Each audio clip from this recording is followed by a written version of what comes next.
நேர்கள் அனைவருக்கும் வணக்கம்.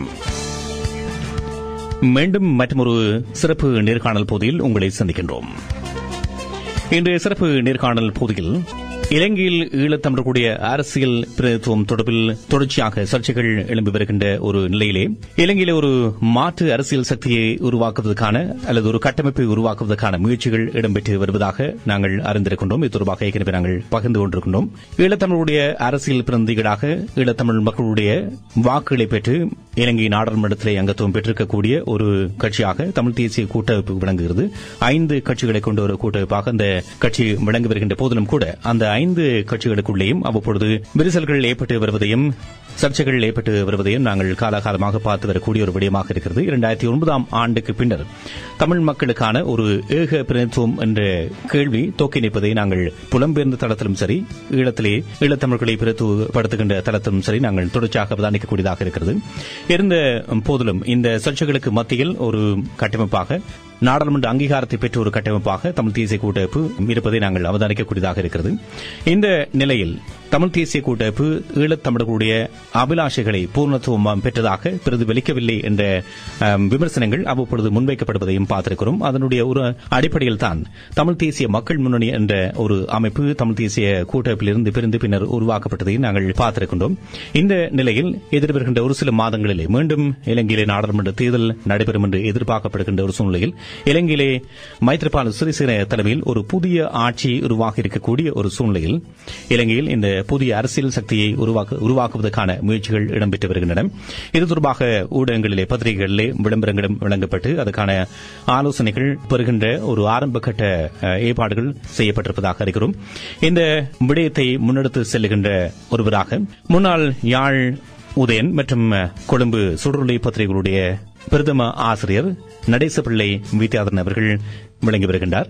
அவரோடு இப்பொழுது நாங்கள் இது தொடர்பாக நாங்கள் பேசிக் கொள்ளப் போகின்றோம். இந்த இவ்வாறான ஒரு அரசியல் கட்டமைப்பு அல்லது அரசியல் சக்தி உருவாக்கப்படுவதற்கான தேவை சமகால அரசியல் நிலவரத்திலே இது ஈழத்தமிழர்களுடைய பிரதித்துவம் என்று வருகின்ற பொழுது ஒரு சாதகமான தன்மைகளை ஏற்படுத்துமா, பாதகமான தன்மைகளை ஏற்படுத்துமா என்ற பல்வேறுபட்ட கேள்விகள் இருக்கின்ற ஒரு சூழ்நிலையில் அவரிடமிருந்து நாங்கள் விவரங்களை அறிந்து கொள்ளப் போகின்றோம். வணக்கம் நடேசபிள்ளை வித்யாதரன் அவர்களே. வணக்கம். ஆமாம் வித்யாதரன், ஒரு சர்ச்சைகளுக்கு மத்தியில் தமிழர்களுடைய அரசியல் தலைமையை சென்று கொண்டிருப்பதை நாங்கள் ஆரம்பத்திலே சொல்லியிருக்கின்றோம். இந்த நிலையில் தான் நீங்கள் ஒரு விளம்பரம் மூலமாக இப்பொழுது மக்களிடம் சென்றிருக்கின்றீர்கள், ஒரு ஆலோசனையை பெறுகின்ற முயற்சியிலே ஈடுபட்டிருப்பதாக நாங்கள் அறியக்கூடியதாக இருக்கிறது. இவ்வாறான ஒரு மாற்று அரசியல் சக்தியை உருவாக்க வேண்டும் அல்லது அதுக்கான தேவை ஏன் வந்தது, அவ்வாறான ஒரு முயற்சியிலே நீங்கள் ஈடுபடுவதற்கான காரணம் என்ன என்பதை முதலில் சொல்ல முடியுமா? நான் நினைக்கிறேன் என்னுடைய விளம்பர வாசகத்தினுடைய முதல் 2 பந்திகளும் இதனை தெளிவுபடுத்தும் என்று நினைக்கிறேன். நான் இதை மாற்று சக்தியாகவோ அல்லது ஒரு கட்டமைப்பை சிதறடித்து இன்னொன்றை உருவாக்குவதாகவோ நான் சொல்லவில்லை. எங்களுடைய ஐக்கிய எழுச்சியை, ஜனநாயக எழுச்சியை வலுப்படுத்தும் ஒரு தந்திரோபாகவே நான் இதை முன்வைக்கிறேன். நான் நினைக்கிறேன் அந்த 2 வசனங்களையும் 2 பந்திகளையும் நான் ஒரு சுருக்கமாக வாசிக்கிறேன். தமிழரின் தாயகம் மற்றும் தனித்துவத்தை காப்பதற்காக பற்றுறுதியோடும் திடசங்கற்பத்தோடும் தம்மையை அர்ப்பணிக்க முன்வந்தோரும் ஆதரவாளர்களும் தமிழர்களின் ஐக்கிய அரசியல் கட்டமைப்புக்குள் உள்வாங்கப்படாத புறக்கணிப்பு வேண்டுமென்றே நீடிக்கப்படுவதால் அவர்கள் அனைவரையும் அரசியல் ரீதியாக ஒரு புதிய ஜனநாயக கட்டமைப்புக்குள் ஒன்றிணைத்து அதன் மூலம் தமிழர் தம் ஐக்கியத்தையும் ஜனநாயக அரசியல் எழுச்சியையும் வலுப்படுத்தும் ஓர் அவசிய தேவை எழுந்திருப்பதாக கருதுகிறோம் என்று நான் கூறியிருக்கிறேன். நான் என்னுடைய விளம்பரத்திலே நாங்கள் ஒரு சொற்ப பேர் கூடி ஆராய்ந்து இந்த விளம்பரத்தை தயாரித்து இதனை பிரசுரித்திருக்கிறோம். இதிலே நீங்கள் 2 விடயங்கள், அதாவது தமிழர்களுடைய தாயகம் மற்றும் தனித்துவத்தை காப்பதற்காக பற்றுறுதியோடும் திடசங்கற்பத்தோடும் தம்மையே அர்ப்பணிக்க முன்வந்தவர்கள் யார் என்பது உங்களுக்கு தெரியும். அவர்கள் இந்த ஐக்கிய எழுச்சி என்ற கூட்டமைப்புக்குள்ளே 2009க்கு பின்னர் உள்வாங்கப்படவில்லை என்பது வெளிப்படையானது. அவர்களை உள்வாங்குவதற்கான முயற்சியை இந்த ஐக்கிய எழுச்சிக்குள் இருந்து நானும் ஐக்கிய அரசியல் கட்டமைப்புக்குள் இருந்து நானும் முயன்றேன், என்னால் முயன்றேன், தலைமைகளோடு பேசினேன். ஆனால் இதில் 2 பிரச்சனை இருக்கின்றது. நான் வெளிப்படையாகவே பேச விரும்புகிறேன், பூடகமாக பேச விரும்பவில்லை, இன்னும் வெளிப்படையாகவே பேச விரும்புகிறேன்.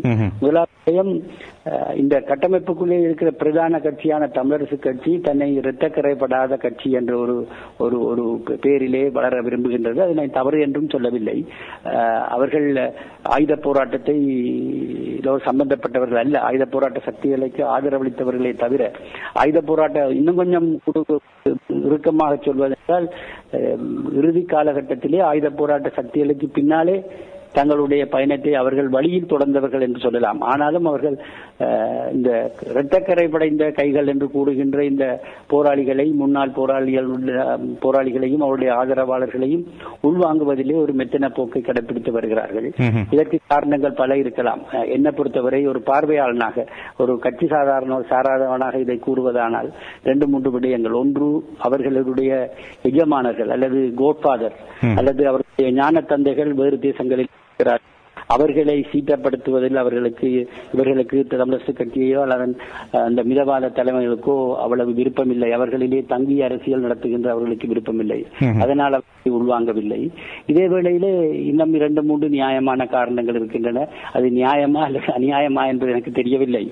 அவர்கள் எல்லோரும் அரசியல் எழுச்சி கொண்டு அரசியல் தலைமைத்துவத்துக்கு வந்த காலகட்டத்திலே 2 தசாப்த காலம், நீண்ட காலம் அவர்களை அரசியல் அஞ்ஞாதவாசத்துக்கு அனுப்பிய தீவிரவாத அரசியல் தலைமைகளுடைய பின்னணியில் திரண்ட போராளிகளை எவ்வாறு நாங்கள் எங்கள் கட்சிக்குள் உள்வாங்குவது என்று அவர்களுக்கு பிரச்சனை இருக்கலாம் என்று நினைக்கிறேன். ஆனால் எது என்றாலும் அவர்களை உள்வாங்க முடியாத நிலை தமிழரசு கட்சி போன்ற மிதவாத கட்சிகளுக்கு இருக்கின்றன. அதே வேளையிலே போராட்டத்துக்கு, ஆயுத போராட்டத்துக்கு, விடுதலை போராட்டத்துக்கு, சுதந்திர எழுச்சிக்கு எதிராக எதிர்போராட்டம் நடத்தியவர்களும் இன்று அந்த கட்டமைப்புக்குள் இருக்கிறார்கள். அவர்களோடு சேர்ந்து இயங்குவதிலே இந்த போராளிகளுக்கும் முன்னாள் போராளிகளுக்கும் அவருடைய ஆதரவாளர்களுக்கும் உடன்பாடு இல்லை. ஆகவே அவர்களுக்கு ஒரு மாற்று தளம் தேவைப்படுகின்றது என்று கட்டாயம் என்று நினைக்கிறேன். அதுவும் இப்போது முரண்பட்டு வருகின்ற நிலையிலே அடிக்கடி தமிழரசு கட்சியினுடைய தலைவர், தமிழ் தேசிய கூட்டமைப்புடைய செயலாளர் நாயகம் மாவை சேனாதிராஜா அவர்கள் அடிக்கடி போராட்டம் பற்றி பேசுகிறார்கள். அந்த அஹிம்சை போராட்டம் என்பதும் எப்படி வெற்றியளிக்கக்கூடியதாக நடத்த முடியும், அதனுடைய அதிர்வு கொதிநிலையிலே இருக்கக்கூடியதாக எவ்வாறு முன்னெடுக்க முடியும் என்பதையும் இந்தியா உட்பட இந்த தேசத்துக்கு புரிய வைத்தவர்கள் விடுதலை புலிகள் தான். தியாகி திலீபன் தான் அதனை கூட புரிய வைத்தார். இப்போது நாங்கள் போராட்டம் என்ற பெயரிலே யாழ்ப்பாணம் நகர பஸ் நிலையத்துக்கு முன்னால் 50 பேர், வித்யாதரன், ஸ்ரீதரன், மாவை சேனாதிராஜா, இங்கர்நேசன் என்று 10 பேர் பிளக்கார்ட் பிடித்துக் கொண்டு, பதாகை பிடித்துக் கொண்டு நிற்பதும், எதிர்த்தரப்பிலே உளநாய்வாளர்களும் படப்பிடிப்பாளர்களுமாக 75 பேர் நின்று படம் பிடித்து அதை ஒரு அடுத்த நாள் காலையிலே பத்திரிகையிலே யாழ் பஸ் நிலையத்தில் விண்ணதிர கோஷம் என்று போடுவதால் எதுவும் நடந்துவிடும். அது ஒரு அஹிம்சை போராட்டத்தினுடைய பெரிய வடிவம் என்று நான் கருதவில்லை. போராட்டத்தை நடத்துவதானால் நான் நினைக்கிறேன், எங்களுக்காக உயிரை அர்ப்பணிக்க முன்வந்தவர்கள், எங்களுக்காக தங்களை ஆகுதியாக்க முன்வந்தவர்கள் அதை அஹிம்சை ரீதியிலும் செய்ய தயாராக இருக்கிறார்கள். அத்தகையோரை ஒன்றிணைப்பதன் மூலம்தான் இந்த ஐக்கிய எழுச்சி வலிமையடைய முடியும் என்று நினைக்கிறேன். இந்த விடயத்திலே நீங்கள் குறிப்பிட்ட இந்த ஐக்கிய எழுச்சி என்று நீங்கள் குறிப்பிட்டிருக்கிறீர்கள். ஆரம்பத்திலே நீங்கள் சொன்ன விடயம், அதாவது ஒரு மாற்று சக்தியாக இதனை குறிப்பிட விரும்பவில்லை. ஆனால் ஏற்கனவே இருக்கக்கூடிய தலைமையிலால் புறக்கணிக்கப்பட்டவர்கள், தங்களுடைய உயிரை தியாகம் செய்வதற்கு துணிந்து களத்திலே பணியாற்றியவர்கள், போராளிகள், இவர்களை எல்லாம் உள்ளடக்கியதாக இந்த கட்டமைப்பை உருவாக்க முடிவதாகவே அதனை வைத்து பார்க்கின்ற பொழுது தமிழுடைய ஏகோபித்த அரசியல் அபிலாஷைகளை பிரதிபலிக்காத ஒரு தன்மை, அதன் காரணமாக ஒரு மாற்று தளத்திலே, நீங்கள் குறிப்பிட்ட ஒரு வார்த்தை பதம், மாற்று தளத்திலே இவர்களை எல்லாம் ஐக்கியப்படுத்துகின்ற ஒரு முயற்சியிலே நீங்கள் ஈடுபட்டிருப்பதாக சொல்லியிருக்கிறீர்கள். ஆகவே இதுவரை இருந்த அந்த போராட்ட மார்க்கத்திலிருந்து மாறுபட்ட ஒரு அஹிம்சை தளத்திலே இவர்களை இணைத்து பயணிக்கின்ற ஒரு முயற்சியாக இருக்கின்ற பொழுது அது ஒரு மாற்று அரசியல் சக்தியாக இதனை நாங்கள் பார்க்கக்கூடியதாக இருக்கிறது. ஆகவே இந்த விடயத்திலே ஒரு பொதுவாகவே முன்வைக்கப்படுகின்ற ஒரு கேள்வி, அல்லது இது காலகாலமாக 2009ஆம் ஆண்டுக்கு பின்னர் தொடர்ச்சியாக பல்வேறு தரப்பினரும் விவாதிக்கின்ற அல்லது ஆதங்கப்படுகின்ற ஒரு விடயம், அதாவது ஏகோபித்த அல்லது ஏக பிரதிகள் என்ற அடிப்படையிலே ஈழத்தமிழ் தலைமைகள் இனி பயணிக்குமான்ற ஒரு கேள்வி இருக்கிறது. காரணம், புலம்பெயர்ந்த தளங்களிலே பல்வேறுபட்ட பிரிவினைகள் இருந்ததை நாங்கள் பார்த்திருக்கிறோம். அதே நிலவரம் ஈழத்திலும் இருக்கிறது. தமிழ் தேசிய கூட்டமைப்பிலிருந்து ஒரு கட்டமைப்பு பிரிந்து சென்றது. அதில் இருக்கக்கூடிய கட்டமைப்புக்குள் கூட தொடர்ந்தும் சர்ச்சைகள் ஏற்பட்டு வருகின்ற ஒரு சூழ்நிலையில் அது தமிழுடைய தலைமைத்துவம் என்பது பலவீனப்பட்டு செல்லுகிறது என்ற கேள்விகளும் இருக்கின்றன. அதே நேரத்தில் 22 நாடாளுமன்ற உறுப்பினர்களை கொண்டிருந்த தமிழ் தேசிய கூட்டமைப்பு இப்பொழுது 14 நாடாளுமன்ற உறுப்பினர்களோடு குறைந்திருக்கின்ற ஒரு சூழ்நிலையில் எதிர்வருகின்ற நாடாளுமன்ற தேர்தலிலே யாழ் மாவட்டத்திலே பிரதித்துவம் மாவட்டங்கள் சுருக்கப்பட்டிருக்கின்ற ஒரு சூழ்நிலையில் இவ்வாறு ஒரு பல்வேறுபட்ட சக்திகள் உருவாக்கப்படுவது என்பது தமிழர்களுடைய அந்த பலத்தை குறைத்துவிடும் என்ற கருத்து முன்வைக்கப்படுகிறது. அது குறித்து நீங்கள் என்ன சொல்ல விரும்புகின்றீர்கள்? நான் நினைக்கிறேன், தமிழர்கள் பிரிந்து நின்று தேர்தலை சந்தித்து பிரிந்து நின்று போராடுவது என்பதுதான் தவறான விடயம். நீங்கள் சொன்ன 22 எம்பிக்கள் 14 குறைந்ததற்கு நான் நினைக்கிறேன் பிப்ரவரி முதல் வாரத்திலே தமிழ் கூட்டமைப்பு கூட்டமைப்பை விட்டு வெளியேறி அடுத்த வாரத்திலே தமிழ் கூட்டமைப்புக்கு எதிராக வேட்புமனு தாக்கல் செய்து அதற்கு அடுத்த வாரத்திலிருந்து தமிழ் கூட்டமைப்பை தோற்கடிக்கப் போவதாக கங்கணம் கட்டி செயற்பட்ட முறைமை நான் நினைக்கிறேன் ஒரு அந்த நேரத்திலே சாலச் சிறந்ததாக படவில்லை. இப்போதும் கூட நாங்கள் மாற்று தளம் என்று சொல்ல வரவில்லை. நான் முக்கியமாக குறிப்பிடுகின்றது இந்த போராட்டத்துக்கு வெளியே தள்ளப்பட்டவர்களையும் ஒன்றிணைக்கின்ற ஒரு முயற்சி. நான் இது சம்பந்தமாக என்னுடைய முயற்சியை ஆரம்பிப்பதற்கு முன்னர் தமிழ் தேசிய கூட்டமைப்பினுடைய தலைவர் சம்பந்தன் ஐயா அவர்களை சந்தித்து இது பற்றி நீண்ட நேரம் பேசினேன்.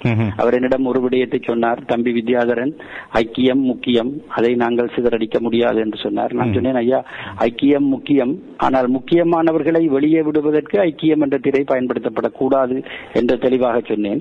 நாங்கள் அவருக்கு எதிராக ஒரு சக்தி அல்ல, அந்த ஐக்கிய எழுச்சியை மேலும் வலுப்படுத்துவதற்கான ஒரு சக்தியாக எழுவோம் என்று சொல்லியிருக்கிறேன். நான் இன்றைய நிலையிலே நாங்கள் கூட்டமைப்பை பலவீனப்படுத்துவது அல்லது நீங்கள் சொல்வது போல கூட்டமைப்பை நலிவடைய செய்வது எதிரிக்கு அல்லது எங்களை அடக்குபவர்களுக்கு சாதகமான செயலாகும் என்பது எனக்கு மிக தெளிவாக தெரியும். ஆனாலும் கூட்டமைப்பு என்பது வலிமையான சக்தி இல்லாத நிலையில் கொண்டு இரண்டு விடயம் இருக்கின்றது. ஒன்று, கூட்டமைப்பு என்பது வலிமையான சக்தி இல்லாமல் குன்றி போவது எதிரிக்கு சாதகமாகிவிடும். அதே வேளையிலே இந்த போராட்டங்களிலே நேரடியாக சம்பந்தப்பட வேண்டிய உரிமையும் கடப்பாடும் அதற்கான வலிமையும் உடையவர்கள் திட்டமிட்ட வகையிலே வெளியே விடப்பட்டிருக்கிறார்கள். 10,000 போராளிகள் இப்போது புனர்வாழ்வு என்ற பெயரின் பின்னர் சமூகத்துக்குள் விடப்பட்டிருக்கிறார்கள். அவர்களில் யாரையும் நாங்கள் நாடாளுமன்ற உறுப்பினராக்குங்கள் என்று கேட்கவில்லை, மாகாண முதலமைச்சராக்குங்கள் என்று கேட்கவில்லை, மாகாண சபை உறுப்பினர்கள் ஆக்குங்கள் என்று கேட்கவில்லை, அல்லது குறைந்தபட்சம் பிரதேச சபை தலைவர் அல்லது பிரதேச சபை உறுப்பினர் அல்லது பிரதேச சபை வேட்பாளர் ஆக்குங்கள் என்று கேட்கவில்லை. நாங்கள் அவர்களை உறுப்பினர்கள் ஆக்குங்கள் உங்கள் கட்சிகளில் என்பதைத்தான் நாங்கள் முன்வைத்தோம். அதற்கான வாய்ப்புகள் பல மட்டங்களிலே நாங்கள் எடுத்தும் அது சரிவரவில்லை, அதற்கான சூழலும் இல்லை. நான் நினைக்கிறேன் அதற்கான நம்பகத்தன்மையும் போராளிகளுக்கு வழங்கப்பட வேண்டும். முன்னாள் போராளிகளுக்கு அவர்களுக்கு தலைமை வைப்பவர்கள் அவர்களுக்காக குரல் கொடுப்பவர்களாக அவர்களோடு நிற்பவர்களாக இருக்க வேண்டும் என்று நான் நினைக்கிறேன். அந்த தகுதி அதற்கான ஒரு நியாயமான உரிமை எனக்கு இருப்பதாக நினைக்கிறேன். எங்களுடைய எழுத்துக்கள் தான் இந்த போராளிகளை 12, 13, 14, 15 வயதிலே கழுத்திலே சைனைட் கட்டி துப்பாக்கி எந்துகின்ற நிலைக்கு தள்ளியது என்பதை நான் மறந்துவிடவில்லை. எங்களுக்கு அந்த பொறுப்புணர்வு இருக்கின்றது. அவர்கள் 10, 15 வருடங்களுக்கு மேல் எங்களுக்காக கல்வியை தொலைத்து வாழ்க்கையை தொலைத்து தங்களுடைய உயிரை கொடுப்பதற்காக தயாராக இருந்தவர்கள். அவர்கள் இன்று சமூகத்திலிருந்து அந்நியப்படுத்தப்பட்டிருக்கிறார்கள். நான் நினைக்கிறேன், ஒரு சின்ன உதாரணம், வலிகாமம் வடக்கிலே இந்த காணி பிரச்சனைக்காக நாங்கள் 5000 நில பிரச்சனைக்காக நாங்கள் 5000 வழக்கு வைத்து 50 வருடம் அந்த விடயத்தை இழுப்பதிலும் பார்க்க திலீபனின் வழியிலே 5 போராளிகளை உண்ணாவிரதம் இருப்பதற்கு வைத்துவிட்டு 5 நாள் உண்ணாவிரதம் இருப்பதற்கு வைத்துவிட்டு சம்பந்தன் ஐயா கொழும்புக்கும் டெல்லிக்கும் சென்று பேசினார் என்றால் 5 நாட்களிலே இந்த பிரச்சனை முடிவுக்கு வரும். நான் நினைக்கிறேன் அத்தகைய வலிமை இன்றைய நிலையிலே நாங்கள் எங்களிடம் இருக்கக்கூடிய எஞ்சிய ஒரே ஒரு வலிமை அஹிம்சை போராட்டமும் ஐக்கியமே ரெண்டும் தான். அந்த ஐக்கியத்தை என்ற பெயரிலே முக்கியமானவர்களை வெளியே விடுவதன் காரணமாக அந்த அஹிம்சை போராட்டத்தை கூட நடத்தக்கூடியவர்களை நாங்கள் வெளியே விட்டிருக்கின்றோம் என்று நினைக்கிறேன். இந்த போராளிகள் ஏற்கனவே எங்களுக்காக உயிர் துறக்க தயாரானவர்கள். அவர்களுக்கு சரியான ஒரு தலைமைத்துவம் அஹிம்சை வழியிலே காட்டப்படுமானாலும் போராட்ட வடிவம் மாறினாலும் போராட்டத்தை நோக்கிய இலட்சியத்திலே அவர்கள் துணிவாக இருப்பார்கள். அந்த வாய்ப்பை அவர்களுக்கு அளிக்க வேண்டும் என்று நான் நினைக்கிறேன். அதற்கான ஒரு சந்தர்ப்பத்தை ஏற்படுத்தி கொடுப்பதற்கான ஒரு இணைப்பாளராக நான் இந்த முயற்சியிலே ஈடுபட்டிருக்கிறேன். இப்பொழுது நீங்கள் குறிப்பிட்ட இந்த விடயத்திலே ஒரு ஜதார்த்த அடிப்படையில் பார்க்கின்ற பொழுது ஒரு கேள்வி எழுகிறது. இந்த நீங்கள் எடுத்திருக்கின்ற இந்த முயற்சி எவ்வளவு தூரம் இலங்கையினுடைய அரசியல் கட்டமைப்பு அல்லது இலங்கையினுடைய நீதி நிர்வாக நெறிமுறைகள், இலங்கையினுடைய அரசாங்கத்தினுடைய அதிகார வரம்பு என்று பல விடயங்களை நாங்கள் வைத்து பார்க்கின்ற பொழுது இவ்வாறு சாத்தியம் என்ற ஒரு கேள்வி எழுகிறது. ஏனென்றால் ஆயுதமேந்தி போராடிய போராளிகளை இலங்கை அரசாங்கமும் ராணுவம் காவல்துறை உட்பட அந்த படை கட்டுமானங்கள் எவ்வாறு பார்க்கின்றன, எவ்வாறு நடத்துகின்றன என்பதை நாங்கள் தொடர்ச்சியாக பார்த்திருக்கிறோம். நீங்கள் குறிப்பிட்டது போல 10,000 போராளிகள் புனர்தாரணம் என்ற அடிப்படையிலே வைக்கப்பட்டு அதன் பின்னர் விடுதலை செய்யப்பட்டிருந்தாலும் கூட அவர்கள் பல்வேறுபட்ட நெருக்குவாரங்களை எதிர்கொண்டிருக்கிறார்கள், தொடர்ந்து கண்காணிக்கப்படுகிறார்கள். அவர்கள் சமூகத்தால் ஒதுக்கப்பட்ட ஒரு நிலவரம் இப்பொழுது தொடர்ந்து கொண்டிருப்பதை நாங்கள் பார்க்கக்கூடியதாக இருக்கிறது. ஆனால் இதை கடந்து அவ்வாறான போராளிகளை, முன்னாள் போராளிகளை நீங்கள் இணைத்துக் கொண்டு ஒரு அரசியல் சக்தியை உருவாக்க முனைகின்ற பொழுது அவர்களுக்கும் ஆபத்தாக முடிந்துவிடும் அல்லது அவ்வாறான ஒரு செயற்பாட்டை முன்னெடுப்பதற்கு இலங்கை அரசாங்கம் அல்லது அதனுடைய அதிகார வரம்பு உங்களுக்கு அனுமதி வழங்காது என்ற கேள்வியும் முன்வைக்கப்படுகிறது. இதை எவ்வாறு நீங்கள் பார்க்கிறீர்கள்? ஒரு அருமையான கேள்வி, முக்கியமான விடயம். முதலிலே ஒரு உதாரணம். நான் நினைக்கிறேன் இது இன்று எனக்கு விடப்பட்ட சவால் அல்ல. நான் இது ஒரு 6 மாதமாக இந்த முயற்சியை எடுத்து வந்திருக்கிறேன். பலதரப்போடு பேசி வந்திருக்கிறேன். பூர்வாங்க பேச்சு ஆரம்பித்த காலத்திலேயே நான் 2 தடவைகள் பலாலிக்கு அழைக்கப்பட்டு இது பற்றி வினாவப்பட்டேன். கௌரவமாக நான் பதிலளித்திருக்கிறேன். இதுக்கு முன்னுதாரணம் உண்டு. ஒரு தடவை ஆயுதம் ஏந்திய புலிகள் இப்போது கைது செய்யப்பட்டோ அல்லது சரணடைந்தோ இப்போது சமூகத்துக்குள் விடப்பட்டிருக்கிறார்கள். 2ஆம் தடவையும் அவ்வாறு ஆயுதம் ஏந்திய ஜேவிபி இன்று எங்களுடைய தலைவிதி பற்றி பேசுகிறது. உங்களுக்கு தெரியும், 71 ஒரு புரட்சிக்கு ஆயத்தமாகி போலீஸ் நிலையங்களை கைப்பற்றி பெரிய ஒரு வன்முறையை விட்ட ஜேவிபி அதன் பின்னர் மன்னிக்கப்பட்டு, அரசாங்கத்தினால் மன்னிக்கப்பட்டு, நாடாளுமன்றத்துக்கும் ஜனாதிபதி தேர்தலில் அதனுடைய தலைவர் போட்டியிடுகின்ற அளவுக்கு ஜனநாயக வழிக்கு திரும்பிய பின்னரும் 87, 88 மீண்டும் அவர்கள் ஆயுதம் ஏந்தி மீண்டும் ஒரு பேரழிவை ஏற்படுத்தி கொழும்பையே ஸ்தம்பிக்க வைக்கின்ற அளவுக்கு பல்வேறு நடவடிக்கைகளில் ஈடுபட்டார்கள். இப்போது அவர்கள் நாடாளுமன்றத்தில் இருந்து கொண்டு எங்களுடைய தலைவிதி பற்றி பேசுகிறார்கள். ஆகவே ஆயுத போராளிகளை ஜனநாயக வழிக்கு திரும்ப அனுமதிப்பதில் எந்தவித பிரச்சனையும் இருப்பதாக தெரியவில்லை. அதற்கான ஒரு தலைமத்துவத்தை கொடுப்பதற்கு துணிச்சலான ஒருவர் தேவைப்படுகின்றார். நான் நினைக்கிறேன் அதற்கான கடப்பாடு எனக்கு இருக்கு. நான் அதற்கான பொறுப்பும் கடப்பாடும் இருக்கின்றது.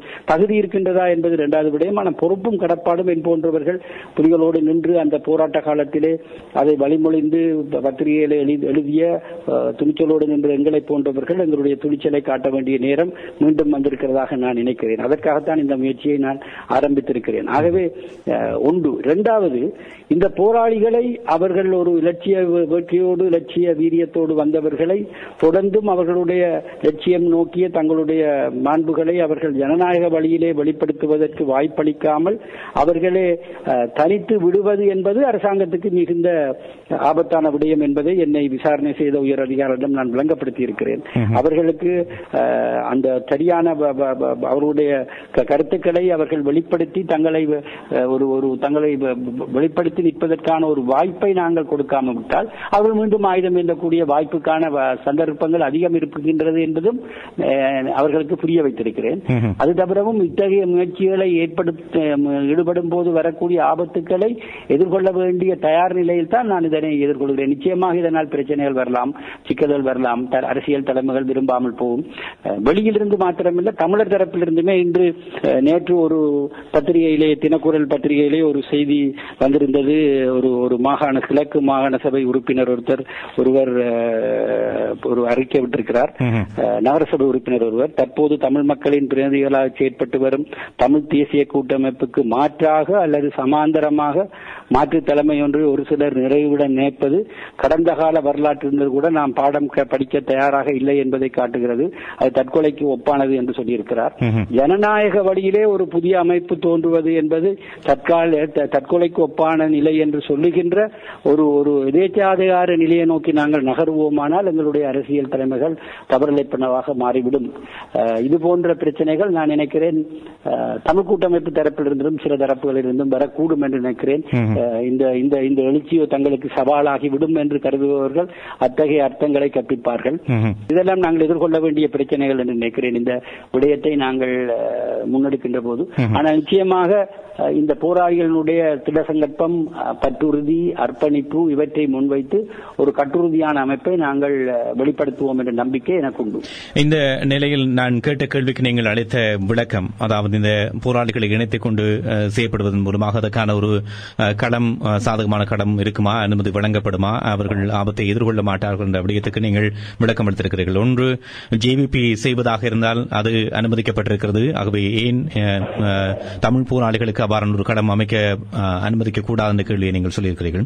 அடுத்ததாக, இவ்வாறு அவர்கள் புறக்கணிக்கப்பட்ட நிலையில் இருப்பதன் காரணமாக தொடர்ந்தும் இன்னொரு ஆயுத களச்சூழல் உருவாவதற்கான வாய்ப்பு இருப்பதாக நீங்கள் உங்களை விசாரித்த தரப்பினருக்கு தெளிவுபடுத்தியதாக சொல்லியிருக்கிறீர்கள். இருந்தாலும் இதில் இருக்கக்கூடிய ஒரு விடயம், ஜேவிபியை பொறுத்தவரையில் அவர்கள் பெரும்பான்மை சமூகத்திலே அங்கத்துவம் பெற்றிருக்கக்கூடிய சிங்கள உறுப்பினர்களாக இருந்திருக்கிறார்கள். ஆகவே அவர்கள் அந்த அமைப்பில் இருந்து ஒரு மாற்று அமைப்பாக உருவெடுப்பதற்கு அந்த சமூகம் அங்கீகாரம் வழங்கியிருக்கிறது, அரசாங்கங்கள் அங்கீகாரம் வழங்கியிருக்கின்றன இருக்கின்றன என்று சொல்லிக் கொள்ளலாம். ஆனால் தமிழர்களை பொறுத்தவரையில் அவ்வாறான ஒரு சலுகை இதுவரை இல்லை. 2 ஒவ்வொருபட்ட தளங்களில் தான் இதனை பார்க்க வேண்டும் என்று சொல்லுகின்றவர்களும் இருக்கின்றார்கள். அதுக்கான சில வழக்குகளிலே நீங்கள் சொன்னபடியே ஒரு தர்க்க ரீதியிலான விடயமாக ஒரு பார்க்கப்பட்டாலும் கூட உண்மையில் பேரினவாதம் என்று சொல்லப்படுகின்ற அல்லது பெரும்பான்மை சக்திகள் அவர்களுடைய அதிகார வர்க்கம் என்பது தமிழர்களை அவ்வாறு சமாந்திர பாதையிலே பயணிக்க அனுமதிக்காது என்று சொல்லுகின்றவர்களும் இருக்கிறார்கள். இது குறித்து உங்களுடைய கருத்து என்ன? நான் நினைக்கிறேன் உங்களுடைய கேள்வியிலேயே பதில் இருக்கின்றது. நாங்கள் சிங்களவர்களுக்கு சமதையானவர்களாக கௌரவ பிரஜைகளாக நடத்தப்படவில்லை என்பதுதானே போராட்டமே. ஆகவே இது நாங்கள் வெறுமனே ஒரு அரசியல் செய்வதற்கு வருவதான களம் அல்ல, போராட்டத்துக்காக வருவது. நியாயமான விடயங்களை முன்வைத்து வருகிறோம். இதற்கு பொறுப்பானவராக நான் என்னை அறிவித்திருக்கிறேன். ஏற்கனவே ராணுவ தரப்பு என்னை சுற்றி ஒரு வளையம் பின்னி இதை நுணுக்கமாக அவதானிக்கின்றது என்பது எனக்கு தெரியும். என்னுடைய தொலைபேசிகள் உற்றாடல் செய்யப்படுகின்றன என்பது எனக்கு தெரியும். ஆனால் இதிலே நாங்கள் எந்த சட்டவிரோதமான தவறையும் இழைக்கவில்லை. நான் நினைக்கிறேன் 25 ஆண்டுகள் உதயன் சுடரொளி பத்திரிகையினுடைய ஆசிரியராக நான் இருந்திருக்கிறேன். பல்வேறு இன்னல்களை சந்தித்திருக்கிறோம்.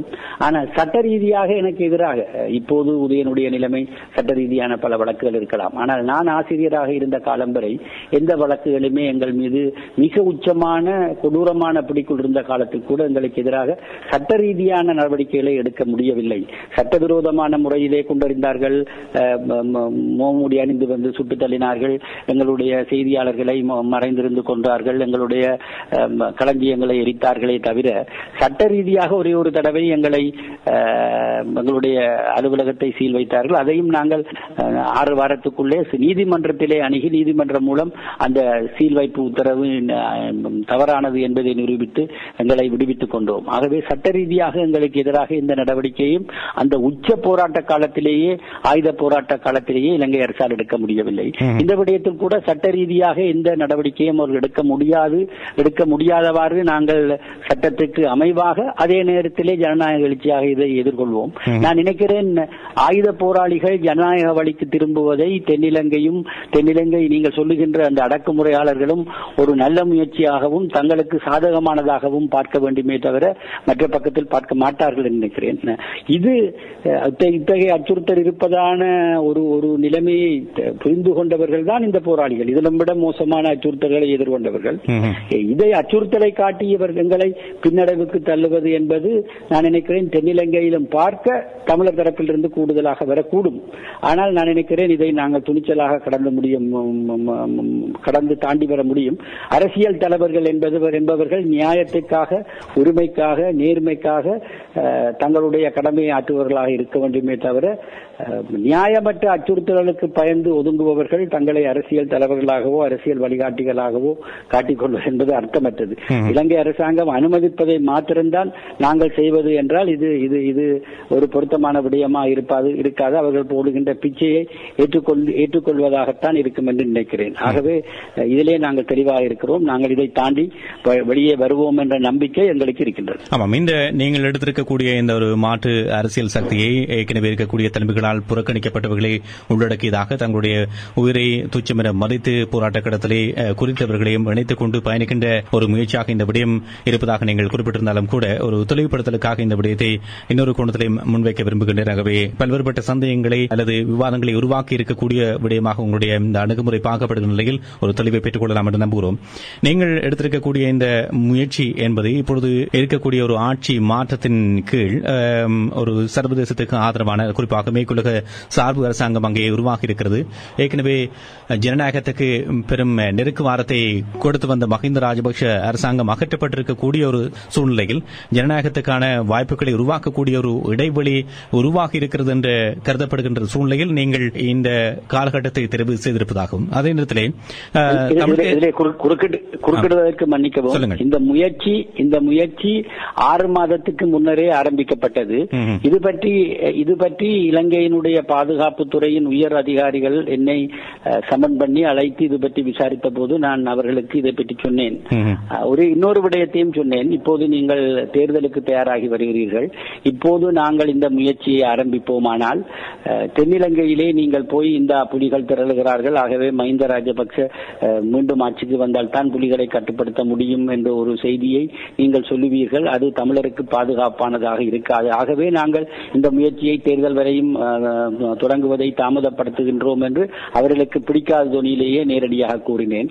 அது மாத்திரமல்ல, இன்னொரு விடயத்தையும் சொன்னேன். நாங்கள் இந்த காலகட்டத்திலே அந்த முயற்சியை எடுத்தால் ஏதோ இலங்கை அரசாங்கத்தில் மஹிந்தவனுடைய கைகூடியலாக மஹிந்த தென்னிலங்கையில் வெற்றி பெறுவதற்கான சூழலை உருவாக்குவதற்காக தமிழர் மத்தியிலே நாங்கள் இவ்வாறான முயற்சியை எடுக்கின்றோம் என்பதை குறிப்பாக பெயர் குறிப்பிடாமல், இடம் குறிப்பிடாமல், சட்ட ரீதியாக தங்களை அடையாளப்படுத்தாமல் இயங்குகின்ற இணையதளங்களிலே அந்த வருகின்ற செய்திகளிலே தங்கியிருக்கின்ற புலம்பெயர் மக்கள், அதையே நம்பி மோசம் போகின்ற புலம்பெயர் மக்கள் ஒரு விடயமாகி கொள்வார்கள். இதை நான் ஒரு குற்றச்சாட்டாகவே முன்வைக்க விரும்புகிறேன். முன்வைக்க விரும்புவார்கள் என்ற அடிப்படை காரணத்தினாலே நாங்கள் அதை ஒத்தி வைத்திருந்தோமே தவிர இது இன்றைய இடைவெளியை நோக்கி நடத்தப்பட்டதல்ல.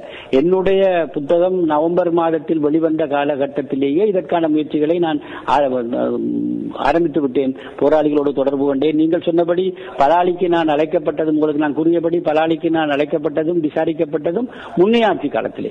அந்த காலத்திலே நாங்கள் செய்ய வேண்டிய ஆரம்ப வேலையை செய்தாலும் நாங்கள் அதை பகிரங்கப்படுத்த விரும்பவில்லை. ஏனென்றால் அத்தகைய முயற்சி அன்றைய ஆட்சியாளர்கள் தொடர்ந்து ஆட்சியில் இருப்பதற்கான அவர்கள் தேர்தலை நோக்கிய நகர்விலே இருக்கின்ற போது அத்தகைய முயற்சி அவர்களுடைய வெற்றிக்கு வழி செய்து விடும் என்ற ஒரு பொறுப்புணர்வு காரணமாக நாங்கள் அதனை தள்ளி வைத்திருந்தோமே தவிர, நாளைக்கு மஹிந்த ராஜபக்சவின் ஆட்சி இருந்தாலும் இந்த முயற்சி இது நியாயமான முயற்சி, சட்ட ரீதியான முயற்சி. நான் நினைக்கிறேன் இந்த உறுதிப்பாட்டை நாங்கள் இன்று நேற்றில், நான் உதயன் ஆசிரியராக இருந்த காலகட்டத்திலே எத்தனையோ அச்சுறுத்தல் வந்த போதெல்லாம் நான் சொன்னது இதே ஒரே விடயம்தான். என்னை கடத்தி சித்திரவதை செய்து தடுப்பு காவலிலே வைத்து பிறகு குற்றமற்றவன் ஏது மற்றவன் என்று நீதிமன்றத்தால் நான் விடுவிக்கப்பட்ட அன்று கூட நான் சொன்னேன். என்னை பார்த்து என்னை இன்டர்வியூ பண்ண வந்திருந்த கொழும்பு தென்னிலங்கை ஊடகங்களுக்கு நான் சொன்னேன், நான் இன்று ரெஸ்ட் எடுப்பேன், நாளை காலை மீண்டும் என்னுடைய கதிரைக்கு பணிக்கு போவேன். இலங்கையின் சட்டத்துக்கு கீழே எனக்கு உள்ள உரிமையை நான் பிரயோகிப்பதை யாரும் தடுக்க முடியாது. அதற்கு எதிராக தடுத்தாலும் நான் அதை விட்டுக் கொடுக்க மாட்டேன் என்று சொன்னேன். அதன்படி நான் நடந்து கொண்டேன். உங்களுக்கு தெரியும், நான் விடுவிக்கப்பட்ட பின்னரும் யுத்தம் முடிவடைந்த பின்னரும் சுமார் ஒரு வருடம் நான் உதயனுடைய ஆசிரியர் பணியிலே இருந்தேன், சுடரொளி ஆசிரியர் பணியிலே இருந்தேன். பிரச்சனைகளை எதிர்கொண்டேன். அதன் பின்னர் வந்த மிக மோசமான இக்கட்டுகளை எதிர்கொண்டேன். நான் நினைக்கிறேன் தனி ஒரு இன்டர்வியூ நாங்கள் நடத்த முடியும். அந்த நிலையிலே தான் இப்போதும் இருக்கிறேன். நான் நினைக்கிறேன் இது என்னுடைய உரிமை. இந்த உரிமைக்கு காரணம் ஆட்சி மாற்றம் வந்ததல்ல. எந்த ஆட்சி இருந்தாலும் இந்த சட்ட ரீதியான உரிமையை பிரயோகிப்பதற்கு நான் பின்னிக்க மாட்டேன். 25 ஆண்டுகள் யுத்தத்துக்கு மத்தியிலே நாங்கள் அந்த உரிமையை பிரயோகித்தவர்கள், இனியும் பிரயோகிப்போம். இதில் நீங்கள் குறிப்பிட்ட விடயம் நான் கேட்க வந்த கேள்விக்கான பதில்களையும் சேர்த்து வழங்கியிருக்கின்றீர்கள். இருந்தாலும் அதனுடைய தொடர்ச்சியாக கேட்டுக்கொள்ளலாம். அதாவது மஹிந்த ராஜபக்ஷ ஆட்சி இருக்கின்ற காலப்பகுதிகளிலே இவ்வாறான முயற்சியை நீங்கள் வெளிப்படையாக எடுக்கின்ற பொழுது அது அவருக்கு ஒரு சாதகமான சூழ்நிலையை ஏற்படுத்திவிடும் என்ற அடிப்படையில் அதனை நீங்கள் பொறுமையாக காத்திருந்து இப்பொழுது இந்த காலப்பகுதியிலே வெளிப்படையாக நடவடிக்கையில் இறங்கியிருப்பதாக நீங்கள் சொல்லியிருக்கிறீர்கள். இருந்தாலும் இப்பொழுது மீண்டும் இன்னொரு நாடாளுமன்ற தேர்தல் இடம்பெறப் போகிறது. இந்த நடைபெறப் போகின்ற நாடாளுமன்ற தேர்தல் கூட மஹிந்தவுக்கு சாதகமான ஒரு அரசியல் கடத்தை ஏற்படுத்துமா அல்லது இப்பொழுது இருக்கக்கூடிய இந்த கூட்டணிக்கு சார்பான அரசியல் கடத்தை ஏற்படுத்துமா என்ற முடிவுகளை எட்ட முடியாத நிலவரம் தான் காணப்படுகிறது. என்றால் நடந்து முடிந்த தேர்தலில் மஹிந்த ராஜபக்ஷ பெற்றுக்கொண்ட அந்த வாக்குகளுடைய அளவு அவ்வாறு இருக்கிறது. தமிழ் மக்கள் வழங்கிய அந்த வாக்குகள் தான் அந்த வித்தியாசத்தை பிரதிபலித்து மைத்ரிபால சிறிசேனவை ஒரு ஆட்சி கதிரையிலே உட்கார வைத்தாலும் கூட எதிர்வருகின்ற நாடாளுமன்ற தேர்தலை இப்பொழுதே எதிர்ப்பு கூற முடியாத, அதனுடைய முடிவுகளை எதிர்ப்பு கூற முடியாத நிலை இருக்கின்ற ஒரு சூழ்நிலையில் இவ்வாறான ஒரு முயற்சி எடுக்கப்படுகின்ற பொழுது அது கூட அவர்களுக்கு ஒரு சாதகமான கடமாக உருவாக்கிவிடலாம். போராளிகளை இணைத்துக் கொண்டு மீண்டும் ஒரு கட்டமைப்பு உருவாகிறது என்ற பிரச்சாரத்தை மஹிந்த ராஜபக்ஷ தரப்பு மேற்கொள்ளலாம் என்ற ஒரு வாதம் கூட முன்வைக்கப்படுகிறது. இது குறித்து உங்களுடைய கருத்து என்ன? நான் நினைக்கிறேன் தென்னிலங்கையிலே எத்தகைய ஆட்சி மாற்றம் வந்தாலும் அது கொழுக்கட்டையா அல்லது அதே போன்ற உள்ளீட்டை கொண்ட மற்றொரு பொருளா என்பதுதான் விடயமாக இருக்குமே தவிர மஹிந்த மோதகமாக அது மைத்திரியாகவோ மஹிந்தவாகவோ அல்லது நிமால் ஸ்ரீபாலடி சில்வாவாகவோ அல்லது இன்னொருவராக இருந்த ரணிலாகவோ இருந்துவிட்டு போட்டும். தமிழர்களை பொறுத்தவரை தென்னிலங்கையோடு இன்றைய நிலையிலே ஆயுத ரீதியான பேரம் பேசும் வலுவை இழந்துள்ள நிலையிலே அஹிம்சை ரீதியிலே ஜனநாயக ரீதியிலே பேரம் பேசும் வலுவாகவும் சர்வதேசத்தை தங்களுக்கு சாதகமாக வழிப்படுத்தி செல்லுகின்ற ஒரு தந்திரோபாய தலைமையாகவும் இருக்க வேண்டும் என்பது என்னுடைய கருத்து. அதை பற்றித்தான் நாங்கள் சிந்திக்கலாமே தவிர தென்னிலங்கை வெற்றியிலே ஜனாதிபதி தேர்தலிலே வெற்றி ஆதிக்கத்திலே முடிவு செய்வதிலே எங்களுக்கு இருந்த வலிமையை நாங்கள் தந்திரோபாயமாக மிக சாதுரியமாக பயன்படுத்தி இருக்கிறோம். முன்னைய தலைவர்களிலே அதை சரியாக பயன்படுத்த தவறியதன் விளைவுகளையும் நாங்கள் சந்தித்திருக்கிறோம். நாடாளுமன்ற தேர்தலிலேயும் நான் நினைக்கிறேன் எங்களை பொறுத்தவரை அவர்கள் தங்களுடைய தலைமையை தெரிவு செய்வதற்கு வசதியாக எங்களை நாங்கள் மாற்றிக்கொள்வது என்பது நான் நினைக்கிறேன் மாற்றிக்கொள்ள வேண்டும் என்று எதிர்பார்ப்பது அரசியல் முட்டாள்தனம். எங்களை நாங்கள் உரிய தலைமைகளை ஐக்கியமாக முன்னெடுக்க வேண்டும்.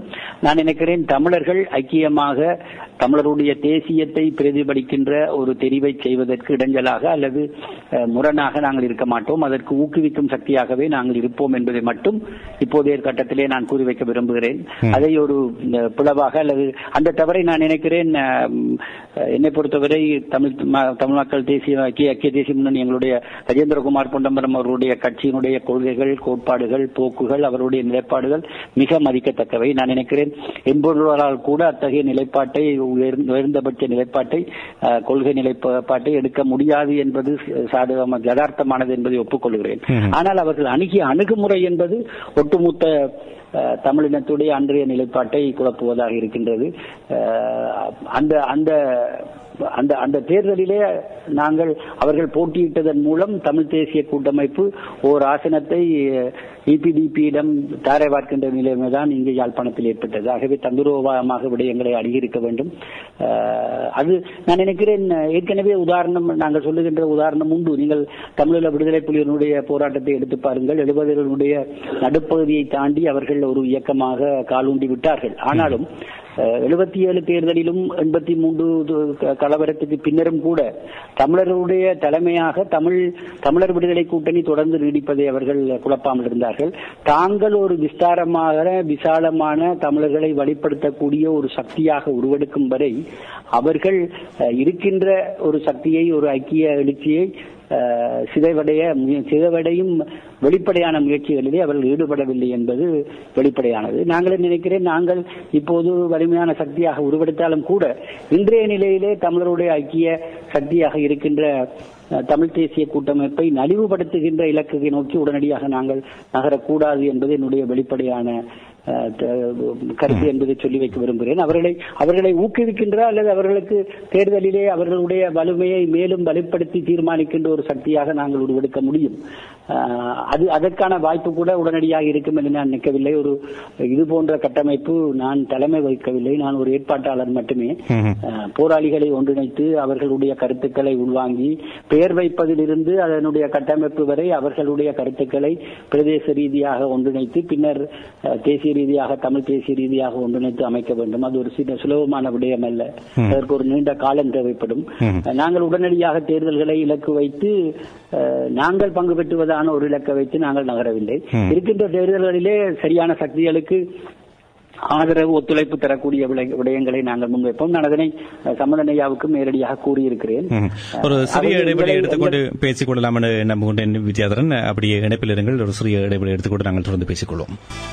சிறப்பு நேர்காணல் பகுதியை செவிமடுத்துக் கொண்டிருக்கின்றீர்கள். இலங்கையிலே ஒரு புதிய அரசியல் கட்டமைப்பை உருவாக்குவதற்கான முயற்சியிலே முன்னாள் உதயன் மற்றும் சுடரொலி பத்திரிகைகளுடைய பிரதம ஆசிரியர் வித்யாதரன் அவர்கள் ஈடுபட்டிருக்கின்றார். அவர் அது குறித்த ஏற்பாடுகள் தொடர்பாகவும் அவருடைய நோக்கம் தொடர்பாகவும் தன்னுடைய கருத்துக்களை எங்களோடு பரிமாறிக் கொண்டிருக்கின்றார். சிறப்பு நேர்காணல் பகுதியை செவிமடுத்துக் கொண்டிருக்கின்றீர்கள். உதயன் மற்றும் சுடரொலி பத்திரிகைகளுடைய முன்னாள் பிரதம ஆசிரியர் என் வித்யாதரன் அவர்கள் இணைந்து கொண்டிருக்கின்றார். புதிய அரசியல் சக்தி ஒன்றை உருவாக்குவதற்கான முயற்சியில் அவர் ஈடுபட்டிருக்கின்ற நிலையில் அதனுடைய நோக்கம், அதனுடைய யதார்த்த நிலவரங்கள் தொடர்பாக நாங்கள் பேசிக் கொண்டிருக்கின்றோம். சுருக்கமாக நாங்கள் விடயங்களை பார்க்கலாம். ஒரு விடயங்களை நாங்கள் இதனோடு சேர்த்து பார்க்க வேண்டியதாக இருக்கிறதுனால் தான் மீண்டும் நாங்கள் திட்டமிட்டதை விட நீண்டு செல்கிறது இந்த செவி. இப்பொழுது இருக்கக்கூடிய அரசியல் சூழ்நிலையிலே நீங்கள் இந்த புதிய முயற்சியில் ஈடுபட்டிருக்கிறீர்கள்.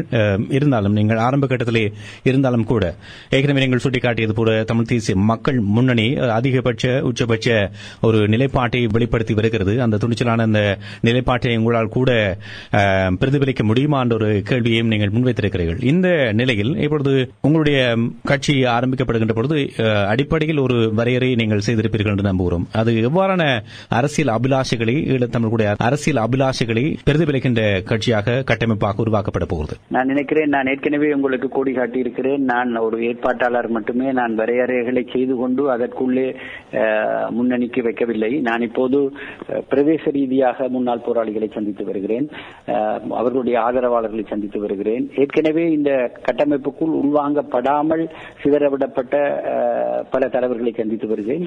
முக்கியமாக இந்த முயற்சியை நான் ஆரம்பித்த பின்னர் பல புத்திஜீவிகளிடமிருந்து எனக்கு ஆலோசனை கிடைத்திருக்கின்றன. அவர்கள் பங்கு பெற்ற தயாராக இருக்கிறார்கள். அவர்களையெல்லாம் உள்ளடக்கி ஒரு கொள்கை நிலைப்பாட்டை நாங்கள் எடுக்க வேண்டியிருக்கும். நான் வகுத்த ஒரு கொள்கைக்குள் அவர்களை சிக்க வைக்க விரும்பவில்லை. நான் முதலே சொன்னேன், நான் இந்த விடயத்திலே ஒரு தலைவன் அல்ல, ஒரு ஏற்பாட்டாளன் மட்டுமே. அந்த ஏற்பாட்டாளனாக செயற்பட வேண்டிய வரலாற்று பொறுப்பு கடப்பாடு எனக்கு இருக்கின்றது நினைக்கிறேன். ஏனென்றால் இந்த இளைஞர்களை தூண்டி இந்த வழிப்படுத்தியவர்களில் நாங்களும் பொறுப்பானவர்கள், இந்த நிலைமைக்கு நாங்களும் காரணமானவர்கள். இந்த போராட்டம் வெற்றி அளித்திருந்தால் எவ்வாறு அதிலே நாங்கள் உரிமை கோருவோமோ அதே போல இந்த போராட்டத்தின் பின்னடைவிலும் அதற்கான பொறுப்புகளை ஏற்க வேண்டியவர்களாக நாங்கள் இருக்கின்றோம். அந்த அடிப்படையிலே தான் இந்த முயற்சி எடுக்கப்பட்டிருக்கின்றது. ஆகவே இந்த முயற்சியிலே நான் இதுதான் தீர்மானம் என்று சொல்லவில்லை. கஜேந்திரகுமார் அவர்களுடைய தீர்மானத்தை, அவருடைய நிலைப்பாட்டை நான் மதிக்கிறேன். அது எனக்கு அதை மெய்சிலிக்க வைக்கின்ற ஒன்றாக இருக்கின்றது என்பதை நான் ஒப்புக்கொள்கின்றேன். அதை என்னால் அந்த மட்டத்திலே ஒரு போராட்டத்தை ஜனநாயக வட்டத்திலே என்னால் எடுத்துச் செல்ல முடியுமா என்பது எனக்கு இன்னும் தெளிவில்லை. ஆனாலும் எங்களால் இயன்றவரை ஒரு சரியான ஒரு நிலைப்பாட்டை இப்போது இருக்கின்ற ஒரு தலைமையினுடைய ஒரு கட்டுக்கோப்பை சிதறடைக்காமல், அதே நேரத்திலே முன்னுக்கு பின் முரணான ஒரு நிலைப்பாட்டை எடுக்காமல், ஆரம்பத்திலே இது இனப்படுகொலையா, இது ஆக வெறுமனே போர்க்குற்றமா என்று சொன்ன நாங்கள் இப்போது ஒரு கட்டத்திலே இது இனப்படுகொலை என்று 5 வருடத்துக்கு பின்னர் ஒரு முடிவுக்கு வருகின்ற ஒரு அபத்தமான நிலை ஏற்பட்டிருக்கின்றது.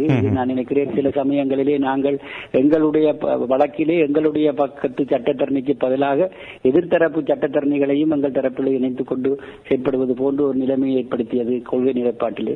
அது போன்ற குழப்பமில்லாத ஒரு கொள்கை நிலைப்பாட்டை நாங்கள் வகுக்க வேண்டும். அதே நேரத்திலே தமிழருடைய காலாதிகாலமான அவருடைய நியாயமான அபிலாஷைகளை, அவருடைய வேணவாவை, அவருடைய எதிர்பார்ப்பை, தமிழ் மக்கள் எதற்காக தங்களுடைய இரத்தத்தையும் உயிர்களையும் இவ்வளவு காவு கொடுத்தார்களோ அதை ஓரளவுக்கேனும் நிறைவுபடுத்துகின்ற ஒரு திட்டத்தை நாங்கள் வகுத்துக் கொள்ள வேண்டும். தலைவர் பிரபாகரன் போன்ற ஒரு நிலைப்பாட்டை, ஒரு மாறாத லட்சியத்தை வகுக்க முடியுமா என்பது இயலாத காரியம். அதே நேரத்தில் கஜேந்திரகுமார் பொன்னம்பலம் அவர்கள் சொல்கின்ற அடிப்படை கோட்பாட்டிலே, நியாயமான கோட்பாட்டிலே நிற்க முடியுமா என்பதும் நாங்கள் சிந்திக்க வேண்டிய விடயம். அப்படி நிற்பதன் மூலம் ஏனைய தமிழர் தரப்புகளை இணைத்து நாங்கள் நகர முடியுமா, அதற்கான வாய்ப்பு உள்ளதா என்பதை பற்றியும் நாங்கள் சிந்திக்க வேண்டும். இவை எல்லாவற்றையும் விடை போட்டு ஒரு பொருத்தமான ஒரு ஏற்பாட்டை நாங்கள் வகுத்துக் கொள்ள வேண்டும். இதற்காக நான் நினைக்கிறேன், நாங்கள் வெறுமனே தளத்திலே இருக்கின்ற முன்னாள் போராளிகளையும் புத்திஜீவிகளையும் மாத்திரம் உள்வாங்க வேண்டும் என்பது அல்ல. இதிலே இன்னொரு ஸ்டேக் ஹோல்டர்ஸ் இருக்கிறார்கள், முக்கியமான தரப்பினர். இந்த போராட்டம் உச்சமாக வழிநடத்தப்படுவதற்கு காரணமான புலம்பெயர்ந்த மக்கள், அவர்களோடும் நாங்கள் கலந்தாலோசனை செய்ய வேண்டியிருக்கின்றது. நான் அடுத்த வாரத்திலே ஒரு ஐரோப்பிய சுற்றுப்பயணம் ஒன்றை செய்ய இருக்கிறேன். என்னுடைய எழுத்தாயுதம் நூல் அறிமுக விழா சுவிஸிலும் ஒஸ்லோவிலும் நடைபெற இருக்கின்றது. அவற்றில் பங்கு பெற்றுவதற்காக வரும்போது புலம்பெயர் நான் பேச இருக்கிறேன். அவர்களுடைய கருத்துக்களை, அவர்களுடைய வழிகாட்டல்களை, அவர்களுடைய விருப்புகளை, அவர்களுடைய வேணவாவையும் உள்வாங்கி ஒரு ஐக்கியமான நிலைப்பாட்டை நான் நினைக்கிறேன். எங்களுடைய தமிழர் தேசம் வளர்ச்சி அடையும் போது அல்லது மேன்மை வரும் போது கணிசமான வழிகாட்டலையும் பங்களிக்கையும் அளிக்க வேண்டிய ஒரு தலைமுறை புலம்பெயர் தேசத்திலே இருக்கின்றது. அவர்களையும் அவர்களுடைய மாறாத நிலைப்பாட்டையும் நான் நினைக்கிறேன். ஒவ்வொரு கணமும் ஈழத்திலே இருக்கின்ற, தாயகத்திலே இருக்கின்ற தமிழர்களை விட இந்த தாயகத்தை பற்றி எந்த நேரமும் சிந்தித்து வேதனைப்பட்டுக் கொண்டிருக்கின்ற ஒரு பெரிய சமூகம் எங்களுக்கு இருக்கின்றது. அவர்களையும் நாங்கள் உள்வாங்கி அரவணைத்து அவருடைய கருத்துக்களையும் உள்வாங்குவதன் மூலம் ஒரு செழுமையான ஒரு நிலைப்பாட்டை எடுக்க முடியும். ஆகவே நான் இதுதான் தடம் என்பதை இப்போதே வகுத்துக் கொள்ள விரும்பவில்லை. ஆனால் இந்த தடத்திலே வர வேண்டியவர்கள் யார் என்பதை வகுத்துக் கொண்டுள்ளேன். அவர்களுடைய கருத்துக்களை உள்வாங்கி நாங்கள் ஒரு கொள்கை நிலைப்பாட்டை எடுப்போம். நிறைவான விடயமாக இதையும் சுருக்கமாகவே பார்த்துக் கொள்ளலாம். இப்பொழுது ஏற்பட்டிருக்கக்கூடிய இந்த ஆட்சி மாற்றம் என்பது அது ஒரு ஜனநாயகத்தை பிரதிபலிக்கின்ற ஒரு ஆட்சி மாற்றமாக பிரதிபலிக்கப்பட்டு வருவதை பார்க்கின்றோம். அதனை நோக்கிய இப்பொழுது இருக்கக்கூடிய மக்களுடைய அங்கீகாரத்தை பெற்ற தமிழ் தேசிய கூட்டமைப்புடைய நகர்வு எவ்வாறு இருக்கிறது என்பதை நாங்கள் இந்த ஒரு மாத காலத்திலே அவதானிக்கக்கூடியதாக இருக்கிறது. அதற்கு முன்னிருந்தே அதனுடைய நிலைப்பாடுகள் தொடர்பாக நாங்கள் பேசியிருக்கின்றோம். அதன் பின்னர் இருக்கக்கூடிய நிலைப்பாடுகளை நாங்கள் பார்க்கக்கூடியதாக இருக்கிறதாகவே இப்பொழுது ஏற்பட்டிருக்கக்கூடிய அந்த ஒரு மாத காலத்திலே என்ன மாற்றத்தை அல்லது தமிழர்களுக்கு சாதகமான களத்தை நீங்கள் உங்களால் அவதானிக்கக்கூடியதாக இருந்ததா? அதனுடைய போக்கை நீங்கள் எவ்வாறு கணிப்பிட்டிருக்கிறீர்கள்? நான் நினைக்கிறேன் ஒரு இரும்பு பிடி தளர்ந்திருக்கின்றது என்பது உண்மையே. ஊடகங்கள் மீது இருந்த கட்டுப்பாடுகள் போன்றவை இருந்திருந்தாலும் கூட மேலாதிக்க அந்த போக்கு என்பது தென்னிலங்கையில் மாற்றமடைந்ததாக காணவில்லை. அதை எதிர்கொள்வதற்கான தந்திரோபாயமும் நாங்கள் சரியாக வகுத்துக் கொள்ளவில்லை என்று நான் நினைக்கிறேன். ஐக்கியம் பற்றி பேசுகின்ற நாங்கள் ஐக்கியமான முடிவுகளை எடுக்க வேண்டியவர்களாக இருக்கிறோம் என்று நினைக்கிறேன். தலைவர்கள் தங்களுக்குள்ளேயே முரண்படுகின்ற ஒரு நிலை அபத்தமானது, அது ஆபத்தானது என்றும் கூட நான் நினைக்கிறேன். நாங்கள் ஒரு இக்கட்டான காலகட்டத்திலே தலைமை பொறுப்பை ஒப்படைத்திருக்கின்றவர்கள் தங்களுக்குள்ளே ஐக்கியமாக முடிவெடுக்க வேண்டியவர்களாக இருக்கிறார்கள். ஐக்கியமாக முடிவெடுப்பதிலே என்ன சிக்கல் இருப்பது என்பது எனக்கு விளங்கவில்லை. இது வாக்கு கேட்பதற்கு மாத்திரம்தான் ஐக்கியம், வெளிப்படுத்துவதற்கு ஐக்கியம் இல்லையோ என்று ஒரு மக்கள் மத்தியிலே ஒரு குழப்பத்தை ஏற்படுத்துகின்ற ஒரு நிலைமை இருக்கின்றது. ஏன் எங்களுடைய இந்த வடக்கு மாகாண தீர்மானம், வடக்கு மாகாண சபையின் தீர்மானம் தொடர்பாக கூட நான் நண்பர் சிவாஜிலிங்கம் அவர்களை அண்மையிலே என்னுடைய அலுவலகத்துக்கு வந்திருந்தார். அவரோடு உபசரித்து அவரை பேசிக் கொண்டிருந்தேன். அவர் எவ்வளவு பாடுபட்டார் இந்த பிரேரணையை கொண்டு வந்து நகர்த்துவதற்கு என்பதை கேட்டபோது எனக்கு மலைப்பாக இருந்தது. அவருக்கு இத்துணை எதிர்ப்பை தந்தவர்கள் இன்று ஒன்று கூடி ஏதோ தாங்கள் தான் இந்த தீர்மானத்தை கொண்டு வந்து விட்டவர்கள் போல புலவித் தள்ளுவதை பார்க்க எனக்கு விளங்கவில்லை. இது எதற்காக அவர்கள் போர்க்குற்றத்தோடு நின்றார்கள்? இனப்படுகொலை, இன அழிப்பு என்பதை இது புதுவிடயமல்ல. 83ஆம் ஆண்டு இன கலவரத்தை அடுத்து அப்போதைய பிரதமர் இந்திரா காந்தியே இந்திய நாடாளுமன்றத்தில் அறிவித்த சொற்றொடர். இலங்கையிலே 2 விதமான போராட்டங்கள் அளிக்கப்பட்டிருந்தன. முக்கியமாக கூற வேண்டும், 2 விதமான போராட்டங்கள் அளிக்கப்பட்டிருந்தன. ஒன்று ஜேவிபி போராட்டம், மற்றது விடுதலை புலிகளுடைய போராட்டம். இரண்டிலுமே வெறுமனே போர்க்குற்றம் தான் மீறப்பட்டது என்று எங்களுடைய தலைவர்கள் சொல்ல வந்ததன் மூலம் இதை கூற விரும்புகிறார்கள் என்று எனக்கு விளங்கவில்லை. அது போர்க்குற்றமாக இருக்கலாம். இது நிச்சயமாக இன அழிப்பு, தமிழர்கள் என்பதற்காகவே திட்டமிட்டு அளிக்கப்பட்டோம். சிங்கள கிராமங்களுக்கு மத்தியிலே புலிகள் இருந்திருந்தால் இதே மாதிரியான யுத்தம் வன்னியிலே கடைசி கட்டத்தில் எடுக்கப்பட்டிருக்குமா என்பது வெளிப்படையானது. ஆகவே இத்தகைய கொள்கை குழப்பங்கள், கோட்பாட்டு குழப்பங்கள், சிங்கக்கொடி பிடிக்கலாமா, சுதந்திர தினத்தில் பங்கு பெற்றலாமா, சுதந்திர தினத்தில் பங்கு பெற்றுவதா இல்லையா என்பது நான் நினைக்கிறேன் தலைவர் பிரபாகரன் அவர்கள் எடுத்த முடிவு அல்ல, தந்தை செல்வாவினுடைய காலத்திலே எடுக்கப்பட்ட முடிவு. அந்த முடிவை மாற்றுவதற்கு ஏகோபித்த ஒரு முடிவை நாங்கள் எடுத்திருக்க வேண்டும் என்பது என்னுடைய கருத்து. ஆனால் அந்த கருத்தை கூட நான் கூறுவது ஒரு ஐக்கியமான நிலைப்பாட்டை சிதறடிப்பதாக இருக்கும் என்பதால் அது பற்றி அதிகம் நான் விமர்சிக்க விரும்பவில்லை. எனக்குள்ளே பல புழுக்கங்கள் இருந்தாலும் நான் நினைக்கிறேன் நாங்கள் ஐக்கியமான ஒரு முடிவை எடுக்க வேண்டும். கட்சி தலைமைகளை ஐக்கியமாக கொண்டு இணைப்பதில் வெற்றி காண வேண்டும். இவர்கள் தலைவர் பிரபாகரன் போன்று ஒரு ராணுவ கட்டமைப்பை தலைமை வகிக்கவில்லை என்பதை தலைமைகள் உணர்ந்து கொள்ள வேண்டும். ஜனநாயக கட்டமைப்பிலே சில வழிமுறைகள் இருக்கின்றன. எல்லா விடயங்களும் மேலே இருந்து திணிக்கப்படுவதாக இல்லாமல் கீழிருந்து மக்கள் கருத்திலிருந்து வருவதாக அமைய வேண்டும். மக்கள் போராட்டத்தை முன்னெடுக்க விரும்புபவர்களுக்கு அது முக்கியமான விடயம். அதே நேரத்திலே தலைவர்கள் தட்டுணிவோடு சில விடயங்களை சில தந்திரோபாயங்களை எடுப்பதையும் நான் தவறு என்று சொல்லவில்லை. அதற்கான தேவைகள் சில சமயங்களிலே வரும், அது தவிர்க்க முடியாதது. அது எல்லாவற்றையும் அப்பட்டமாக ராஜதந்திர ரீதியிலே வெளிப்படுத்த வேண்டும் என்று நான் கூறவில்லை. ஆனால் அப்படித்தான் செய்வதற்கான ஒரு கட்டுப்பாட்டு நிலைமையை தலைவர்கள் தங்கள் கைகளிலே வைத்திருக்க வேண்டும், ஏற்படுத்திக் கொள்ள வேண்டும். அதை நாங்கள் சர்ச்சைக்குரியதாக ஆக்க முடியாத நிலையை வைத்திருக்க வேண்டும். ஆனால் தலைமை மட்டத்திலிருந்தே அந்த ஆட்சேபனை வருகின்றது என்கின்ற போது எங்களுடைய நிலைமை வெளியிலே ஜனநாயக நிலைமை வந்தாலும் உள்ளுக்குள் நாங்கள் ஜனநாயக கட்டமைப்பாக இல்லையோ என்ற ஒரு சந்தேகத்தை ஏற்படுத்திவிடக் கூடாது இந்த சந்தர்ப்பத்திலே. ஆனாலும் இந்த ஆட்சி மாற்றத்தினால் ஏதோ விடிவு வந்துவிடும் என்று நாங்கள் நம்புவதற்கு இல்லை. இது இப்போதல்ல, இந்த தேர்தலுக்கு முன்னரே மனோ கணேசன், சம்பந்தன் போன்றவர்கள் இந்த தேர்தலிலே ஆட்சி மாற்றம் வந்தாலும் அதனால் விடிவு வந்துவிடும் என்று நம்பிவிடாதீர்கள் என்று ஏற்கனவே எச்சரித்திருந்தார்கள். அதுதான் நிலைமை. நாங்கள் இனி எவ்வாறு கட்டுக்கோப்பாக இதனை நகர்த்தப் போகின்றோம், தென்னிலங்கை தென்னிலங்கையோடு நகரப் போகின்றோம் என்பதை நாங்கள் பார்க்க வேண்டும். அங்கு தென்னிலங்கையிலும் ஒரு ஜனநாயக மாற்றத்துக்கான உத்வேகம், ஆவல் இருந்தது, அதற்கான விடா இருந்தது, தாகம் இருந்தது, அவர்கள் அதை எட்டியிருக்கிறார்கள். ஆனால் அதன் பின்னர் தமிழருக்கான ஒரு தீர்வை கொடுப்பது, சிறுபான்மையினருக்கு பிரச்சனையை தீர்ப்பது என்று வரும்போது அவர்களுடைய பரவனை பழக்கம் அவர்களை ஐக்கியப்படுத்தி ஒற்றுமைப்படுத்தி விடும் என்பதிலும் எனக்கு சந்தேகமில்லை. ஆகவே நாங்கள் ஐக்கியமாக இதை எதிர்கொள்ள வேண்டும். இப்போது ஒரு நல்ல ஒரு சமிக்கை கஜேந்திரகுமார் தரப்பிலிருந்தும் வந்திருக்கின்றது. ஆனால் அது தமிழ் கூட்டமைப்பின் தலைமையை இலக்கு வைப்பதாக வருவது எனக்கு அவ்வளவு சாதகமான நல்ல விடயமாகப்படவில்லை. இந்த கட்டத்திலே ஐக்கியமாக செயற்படுவதற்கு அவர்களும் ஒன்றிணைவது என்பது தமிழர்களின் நலன் கருதிய ஒரு முக்கியமான விடயம். தங்களுடைய கொள்கை கோட்பாட்டை கொஞ்சம் தளர்த்தி அவர்கள் கூறுகின்ற குற்றச்சாட்டுக்கள் இல்லை என்று நான் மறக்க வரவில்லை தமிழ் கூட்டமைப்பிலே. என்றாலும் அதற்கிடையிலே ஒரு இடைவெளியை கண்டு அவர்களும் ஐக்கியமாவதன் மூலம் இனி வரப்போகின்ற இக்கட்டான ஒரு காலகட்டத்தை நாங்கள் மிக சுலபமாக தந்திரமாக வெல்ல முடியும். அப்படி இல்லாமல் அது மிகவும் கஷ்டமானதாகின்ற போது அதை எதிர்த்து அಹಿಂசை ரீதியிலே போராடுகின்ற ஒரு வலிமையை நாங்கள் பெற்றுக்கொள்ள வேண்டும். அந்த வலிமையை நோக்கிய நகர்விலே எங்களுடைய ஒத்துழைப்பு முழு அளவில் எங்களுடைய பங்களிப்பு இருக்கும் என்பதை நான் உரிமையோடு கூறிக்கொள்ள விரும்புகிறேன். நன்றி வித்யாதரன் அவர்களே. இதுவரை நேரமும் உங்களுடைய நிலைப்பாடுகள் தொடர்பாக, உங்களுடைய நோக்கம் தொடர்பாக கருத்துக்களையும் தகவல்களையும் வழங்கியமைக்கு தெளிவுபடுத்தல்களுக்காக நாங்கள் பல விடயங்களை உங்களிடமிருந்து பெற்றுக்கொள்ள வேண்டிய நிர்பந்தம் ஏற்பட்டது. ஆகவே அனைத்து கேள்விகளுக்கும் பொறுமையாக பதிலளித்த உங்களுக்கும் நேரத்துக்கும் நன்றியை தெரிவித்துக் கொண்டு நாங்கள் விடைபெற்றுக் கொள்ளலாம். இன்னொரு சந்தர்ப்பத்திலே பேசிக்கொள்வோம். நன்றி, வணக்கம். நன்றி, வணக்கம். வணக்கம். இலங்கை ஈழத்தமிழர்களுடைய அரசியல் பிரதிநிதிகளாக தற்பொழுது இருக்கக்கூடிய தமிழ் மக்களுடைய வாக்குகளை பெற்ற தமிழ் தேசிய கூட்டமைப்பு பொதுவாக எல்லா தரப்பு மக்களுடைய அபிலாஷைகளையும் பிரதிபலிக்கவில்லை என்ற விமர்சனங்கள் அவ்வப்பொழுது முன்வைக்கப்பட்டு வருகின்ற ஒரு சூழ்நிலையில் இப்பொழுது ஒரு புதிய அரசியல் சக்தி ஒன்றை, ஒரு புதிய அரசியல் கட்டமைப்பு ஒன்றை உருவாக்குவதற்கான முயற்சியிலே முன்னாள் சுடர்லை மற்றும் உதயன் பத்திரிகைகளுடைய பிரதம ஆசிரியர் வித்யாதரன் அவர்கள் ஈடுபட்டிருக்கின்றார். அதற்கான நோக்கம் தொடர்பாகவும் அதற்கான தார்மீக கடப்பாடு தொடர்பாகவும் தன்னுடைய தன்னிலை விளக்கத்தை அவர் எங்களோடு பகிர்ந்து கொண்டார். அதற்கான தேவை தற்பொழுது தமிழ் மக்கள் இருக்கக்கூடிய நிலையிலே அரசியல் நிலைப்பாடுகளுக்கு பாதகமாக இருக்குமா அல்லது சாதகமாக இருக்குமா என்ற பல்வேறுபட்ட கேள்விகள், விவாதங்கள் நடைபெற்று வருகின்ற ஒரு சூழ்நிலையில் அது தொடர்பாக அவரிடமிருந்து தெளிவுபடுத்தல்களை பெரும் முகமாக கருத்துக்களையும் விவரங்களையும் நாங்கள் கேட்டிருந்து கொண்டோம். கலந்து கொண்டு சிறப்பித்த என் வித்யாதரன் அவர்களுக்கு மீண்டும் எங்களுடைய நன்றியை தெரிவித்துக் கொள்கிறோம். நேர்கள் இதுவரை சிறப்பு நேர்காணல் பகுதியினை கேட்டீர்கள்.